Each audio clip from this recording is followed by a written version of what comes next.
Bonsoir, bienvenue à Atelier Librairie, le livre voyageur animé par Fabienne Roch et moi-même, Bruno Lalonde.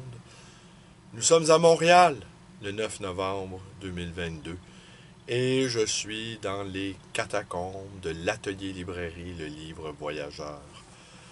Cet endroit assez mal famé, mal éclairé, rempli de toiles d'araignées, de poussière, et surtout, de cartons de livres, ainsi que certaines archives.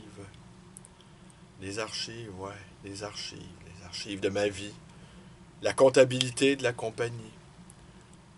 En fait, l'endroit secret où, je sais, vous êtes plusieurs à avoir manifesté le désir d'aller farfouiller dans ces caisses nombreuses, des milliers de livres. Cette nuit, vers 3 heures du matin, je me suis réveillé. Je me suis demandé quels étaient les résultats des élections de mi-mandat. Pardon. Et j'étais plutôt content de savoir que les Trumpistes, ceux que Donald Trump a adoubés, qui lui auraient servi également à le propulser lors de la prochaine convention à la chefferie qui aura lieu l'année prochaine, à la fin, qui aura lieu en fait, dans 18 mois. Et j'étais content de constater que une partie importante de ces Trumpistes avait été battue. Les républicains vont prendre la Chambre du Congrès, mais ils ne seront sans doute pas noyautés par les Trumpistes, tandis que les démocrates vont conserver le Sénat. Alors je me faisais la réflexion, se réveiller en plein milieu de la nuit pour suivre une, une élection, parce que les Américains vont aux élections en fait aux 2 ans, c'est plutôt étonnant.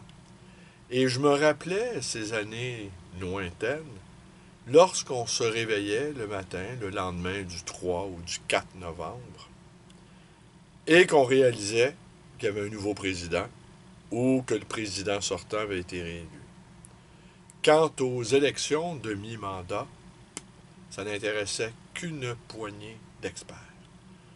Alors aujourd'hui, force est de constater que nous nous intéressons davantage à la politique américaine, comme si nous étions directement concernés. Et dans les faits, nous sommes directement concernés. Vous connaissez ma théorie, nous avons tous, à minima, la double culture. La culture américaine nous a traversés de bord en bord, comme les Gaulois ont été traversés par la culture romaine. Ils sont devenus des Gallo-Romains. Nous, on est tous, tout le bloc occidental et même non occidental, est pétri par l'imaginaire, la psyché est pétrie par la culture américaine, l'imaginaire américain. En ce sens-là, les Américains ont été les plus fabuleux colonisateurs de l'histoire, car ils ont colonisé, d'abord et avant tout, ce qui est le plus important, c'est-à-dire l'imaginaire. Alors, oui, le, le, l'élection américaine, eh bien voilà, nous intéresse davantage que nos propres élections. Tant et si bien que nous devrions avoir le droit, tous les pays occidentaux devrions avoir le droit de voter aux élections américaines. Car l'importance que le régime politique et culturel et économique américain a dans l'existence des autres pays du bloc occidental est telle que c'est assez étonnant. C'est presque censitaire. Être américain, au fond, c'est décidé pour le reste de la planète. En fait, de ce point de vue-là, ils n'auraient pas tort d'affirmer qu'ils sont le peuple élu. C'est eux qui décident pour les Français. C'est Johnny du Montana qui décide pour, pour Dupont-la-Joie dans, dans, dans la Lorraine. C'est Big Jim, c'est le vote de Big Jim qui a plus d'importance que celui de Bruno Lalonde. Alors, il se réveillait en plein milieu de la nuit pour voir les résultats, pour entendre les résultats. Ça n'en dit long quand même, comment nous sommes devenus tous, avec une double nationalité culturelle, nous sommes devenus des Américains. Alors on peut les détester, on peut même les vomir, les exécrer, les abominer, mais il n'y en a pas moins que notre imaginaire individuel est colonisé par la culture américaine. Que ça nous plaise ou pas. Alors je sais pas comment on ferait pour se désaméricaniser. Sans doute il y aurait quelques méthodes. J'en proposerais une tout de suite. Le silence. Ne plus écouter la radio. Ne plus écouter la télévision. Évidemment, ne plus écouter les téléséries. Parce que ça c'est de la colonisation à haute intensité. Le silence est important. Aujourd'hui, on fait des études de plus en plus nombreuses sur les bienfaits du silence. Je pense que le cerveau se répare dans le silence. Alors aujourd'hui, je ne vais pas vous faire l'apologie du silence parce que ça serait un petit peu contradictoire. Mais encore aujourd'hui, j'ai eu une journée très occupée. Et là, d'autant plus que Fabienne se prépare à refaire une série de présentations de À Tempéra dans une galerie, va savoir, sur la rue Laurier, le 1656 rue Laurier. Et il y aura une exposition des œuvres peintes à l'occasion de cette performance.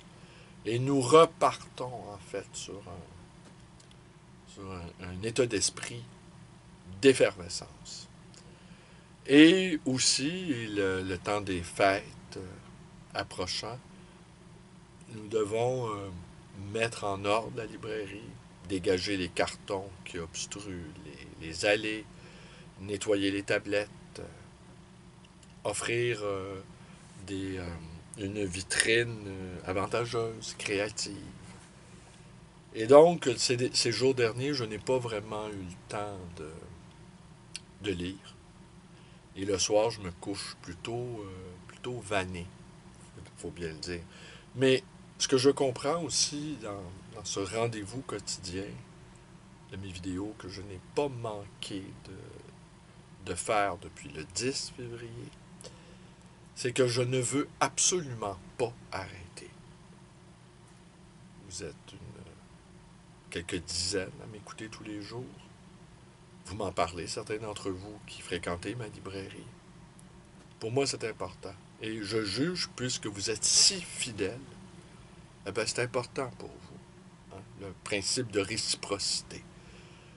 Alors, je m'en voudrais de manquer ce rendez-vous, même si, parfois, comme ce soir, j'ai pas vraiment grand-chose à vous dire. Simplement vous dire que oui, on a toute la double nationalité. De prendre conscience que c'est pas anecdotique. Moi, je me rappelle, par exemple, quand Bill Clinton a été élu, je l'ai su en lisant le journal du matin. Ouais, je savais vaguement qu'il y avait un type qui venait de l'Arkansas, je pense. Qu'il avait été élevé par un beau-père. Qu'il était un grand amateur d'Elvis Presley. Et que la communauté noire l'appréciait beaucoup. Ça se résumait pas mal à ça, ma connaissance de Bill Clinton. William Clinton. Et quand Bush père a été élu, eh ben, je pense que c'est avec Bush fils, au fond, qu'on a commencé à être inquiet. Aujourd'hui, quand on pense au père et au fils Bush et qu'on les compare à Donald Trump, on les regrette presque, n'est-ce pas? Puis pourtant, on le qualifiait de William Bush, George William Bush, on le qualifiait quand même d'idiot du village, d'idiot du village planétaire. Trump est pas un idiot. Euh, Malheureusement, il m'en coûte de le dire. Il n'est pas un idiot.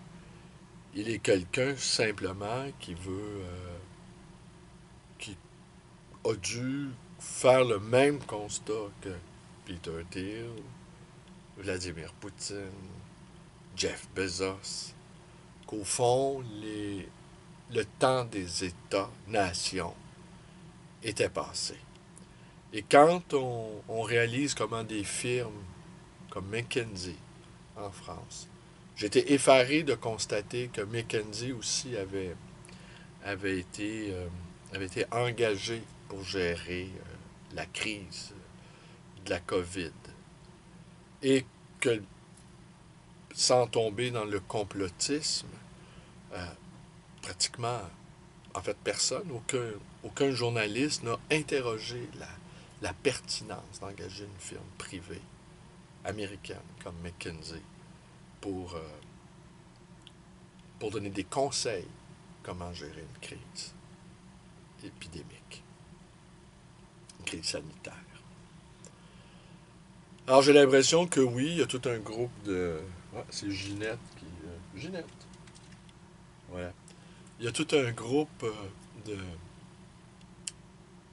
lobbies, de compagnies diverses, multinationales, transnationales, qui sont engagées par nos édiles, par nos élus, pour suppléer ou remplir des tâches et qui consistent aussi et qui affaiblissent l'expertise, qui affaiblissent les États en eux-mêmes.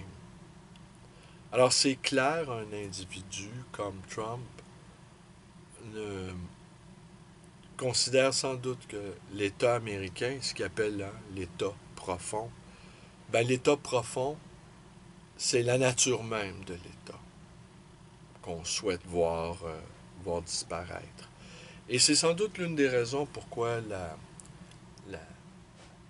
l'indépendance du Québec ne donne plus à rêver, c'est que c'est la notion même d'État qui est contestée, qui est mise à mal. Pourquoi se doter de quelque chose que l'on juge si toxique, si nocif? Voilà. Alors, il y a des gens qui travaillent à peut-être mettre fin à ce qui peut sembler être une grande illusion pour un grand nombre de citoyens, c'est-à-dire la démocratie libérale, qui n'aurait plus que le nom, une sorte de coquille vide, minée de l'intérieur par des lobbies et des intérêts privés transnationaux extrêmement puissants. Alors voilà, mes chers compatriotes néo-américains, je vous dis à demain. Et j'espère quand même reprendre, avoir un peu de temps pour lire. C'est une assez longue disette. Je picore ici et là tout de même, mais c'est pas, je me donne pas le temps de lecture nécessaire pour me ressourcer et vous offrir des pistes de réflexion plus, je dirais, plus intéressantes que mes considérations sur la politique, fut-elle américaine.